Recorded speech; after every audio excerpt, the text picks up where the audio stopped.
सभी दोस्तों से मैं अपने यूट्यूब चैनल पे आप लोग का स्वागत करती हूँ।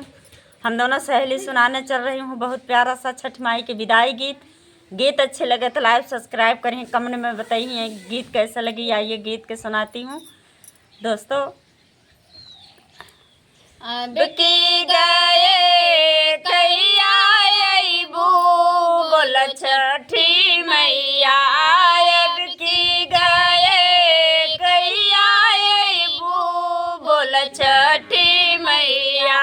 निर्धन के धन दीहू कोढ़िया के काया दीहू, निर्धन के धन दीहू कोढ़िया के काया दीहू।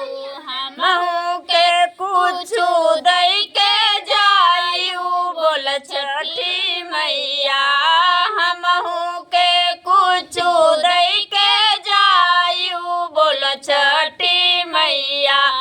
अब की गए कहिया अइबू बोल छठी मैया, अब की गए कहिया अइबू बोल छठी मैया। अंधा के आँख दीहू बालगिया न दियलू, अंधा के आँख दिहलू बालक गिया नवा दिहलू।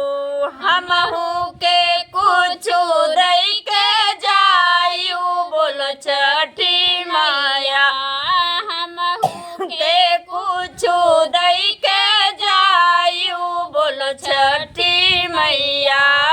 अब की गए कहिया अइबू बोल छठी मैया, अब की गए कहिया अइबू बोल छठी मैया। लंगड़ा के पायर दिहलू बजनी लाला नवा दिहलू, लंगड़ा के पायर दिहलू बजनी लाला नवा दिहलू।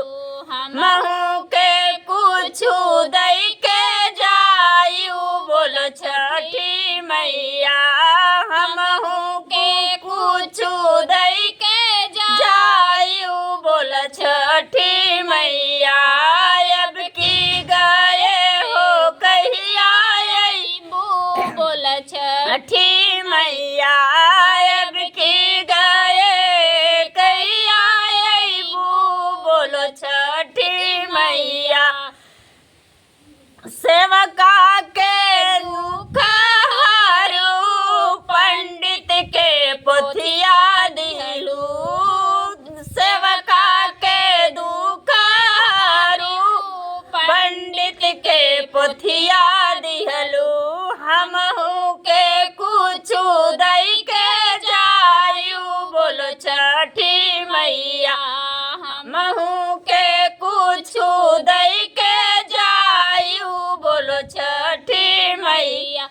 अब की